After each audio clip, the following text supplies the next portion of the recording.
This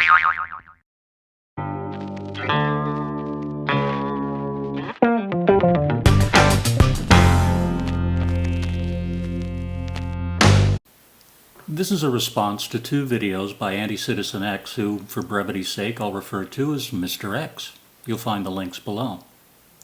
Now, Mr. X does say several things that are broadly true when applied to abstract formal systems such as logic or set theory. Where he goes wrong is assuming that these ideas can be extended to natural languages without qualification. Mr. X claims that you can't get a wrong answer if you restrict yourself to definitions. It is philosophically impossible, he tells us. Well, I don't know what the term philosophically impossible means. An internet search turned up a few uses of the term, all of which were by amateur apologists, and the same search on Google Scholar turned up only literature professors and postmodernists using the term. There wasn't a single professional philosopher in the bunch. Anyway, I do know what plain vanilla impossible means when referring to an action. You can't do it. Well, you can do it. Try looking up the term inconsistent system. Here's an example. I define the variables A, B, and C thus. A, the word microphone contains 10 letters. B, the word microphone contains an odd number of letters. And C, pigs can't fly. Premise 1. If pigs can't fly, then the word microphone contains 10 letters. Premise 2. The word microphone contains an odd number of letters. Premise 2a. Since I've defined B as the word microphone contains an odd number of letters and 10 is an even number, B is logically equivalent to not A. Hence, by modus tollens on P1 and 2a, I can conclude not C. Pigs can fly. So I've demonstrated by use of my arbitrarily chosen definitions, which are all true by convention, combined with the rules of propositional logic, something I can't possibly be wrong about. Pigs can fly, except they can't. Now, we could continue to be arbitrary and throw out the law of non-contradiction, and then anything will be all right. This ensures we can never be wrong about anything. But we'll have to give up being able to tell others that they're wrong, like theists being wrong about absolute truth, or Mr. X being wrong about, well, never being wrong. Frankly, if all philosophy amounts to is pulling stuff out of our collective asses and playing with it, I've got better things to do. And even if I don't, I'm going to find something. So I'll continue to believe that anyone who believes in an inconsistent system can't distinguish their ass from a hole in the ground, because this is literally true. We could piss down their neck and tell them it's raining, and they'd have no choice but to take our word for it. At this point, I can imagine Mr. X rolling his eyes and snorting that I'm overlooking a fundamental aspect of belief. I'll get to why he's wrong about that in a moment, after I make a quick point about reason itself. Most of the time when we're sitting comfortably in our house and someone rushes in and tells us that there's a unicorn in the garden, the best way to confirm it is to get up and look in the garden. You'll get no argument from me about that. But many people have concluded because of this that absolutely nothing can be learned sitting comfortably in our house and simply thinking about stuff. What if the person said that he found a married bachelor in the garden instead of a unicorn? Now, looking in the garden will do the trick, but is it necessary? After all, I'm about to level up here. My point is this. If we can't rely on our reason to give us reliable and useful results sitting in our comfy chair, what good will our reason do us if we go outside and make observations? Knowledge requires both reason and experience. Experience by itself is as useless as reasoning with an inconsistent system, because simply experiencing is what amoeba and garden slugs do.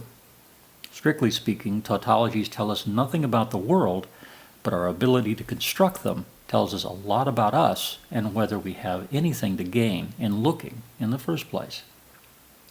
Mr. X claims the reason why any of us believes anything at all is so that we can eventually use that information as a guide for our actions.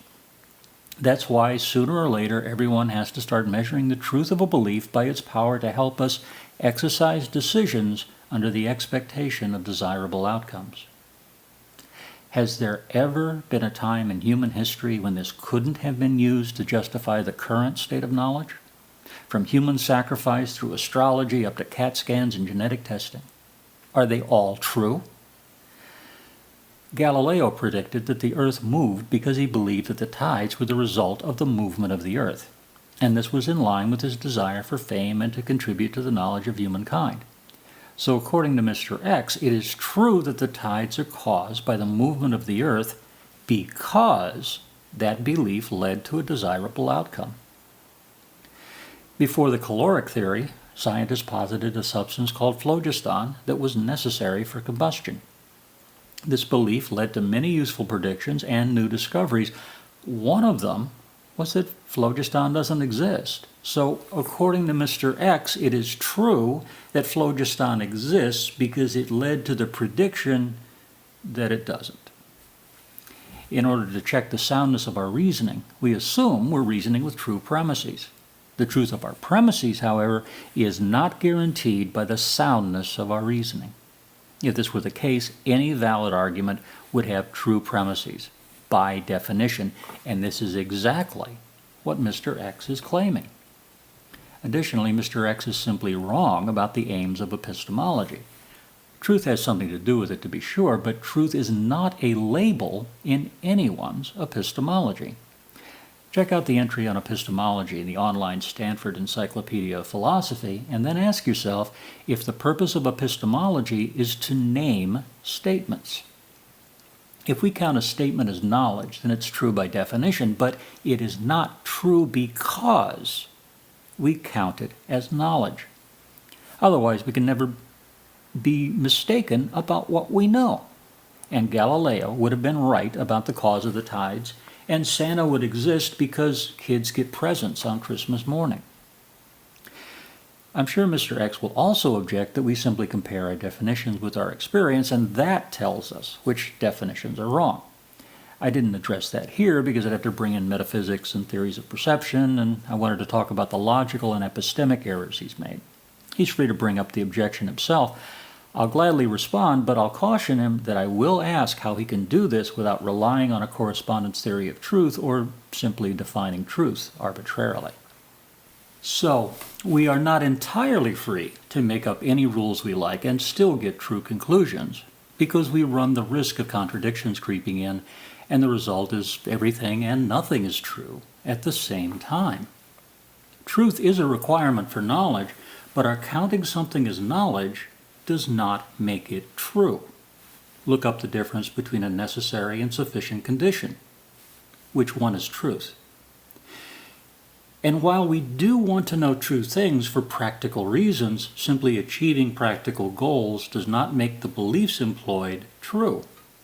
There's a difference between knowledge and dumb luck. Lastly, Mr. X can't argue against absolute truth without violating his own principles. People believe in absolute truth and are justified by an arbitrary set of rules and do achieve desirable outcomes. We can reject Mr. X's argument, not because we disagree with his conclusion, but because his reasons for thinking his conclusion is true are incoherent. So you tell me, is truth simply a name for a statement determined by some arbitrary set of rules? Are we really free to make up any definitions and rules we want and still get true conclusions? Is truth something we are completely free to define, or is it something worth pursuing? As for Mr. X, I've got a challenge for you. Is the statement that tides are caused by the movement of the Earth true or false? If it's true, why doesn't it square with current physical theory? And if it's false, why does it fit your definition of true?